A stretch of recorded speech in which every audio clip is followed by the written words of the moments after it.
Ġesu jitlobna nġibu ruħna ma' ħaddieħor kif nixtiequ li ħaddieħor iġib ruħu magħna. Anzi, fil-Vanġelu ta' dan il-ħadd, Ġesu jitlobna inħobbu, inħennu bħal missier tagħna fis-sema. Sfida tremenda. Insellmilkom u nistedinkom għal 222 riflessjoni 3 minuti mal-Patri.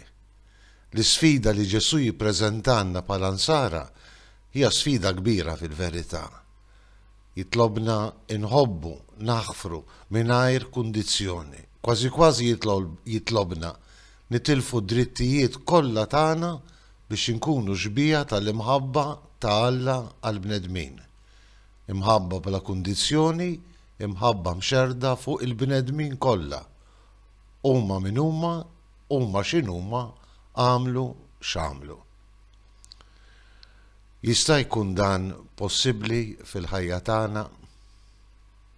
Ekku, fi żmien 15 se jkollna il-kurċifiss ta' Ġiesu fil-Knisja tagħna ta' Sant'Antnejn. Qed niġu mistiedna propju fl-ewwel ħadd tar-Randan 15 oħra illi nitfgħu il-ħarsa tagħna fuq Ġesu imsallab għalina. U dan nagħmluh mhux biss b'att ta' devozzjoni, imma nagħmluh biex il-ħarsa tagħna lejn Ġesu imsallab tkun dawla lina, tkun għajnuna u qawwa biex aħna nitolbu l-grazzja illi ftit ftit naslu inkunu bħalu.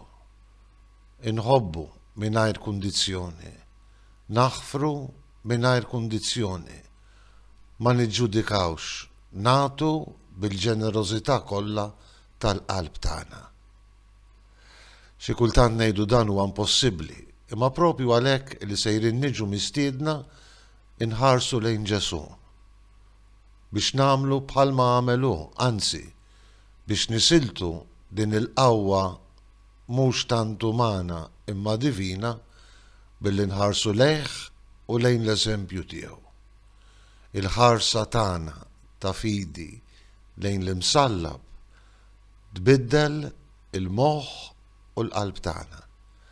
Il-ħarsa tagħna lejn Ġesu li jħobbna sa ma jagħti l-aħħar qatra ta' demmu għalina tixprunana biex fil-kuljum tal-ħajja tagħna quddiem tant intoppi fil-ħajja tal-imħabba u l-maħfra insibu l-qawwa biex inkunu bħalu.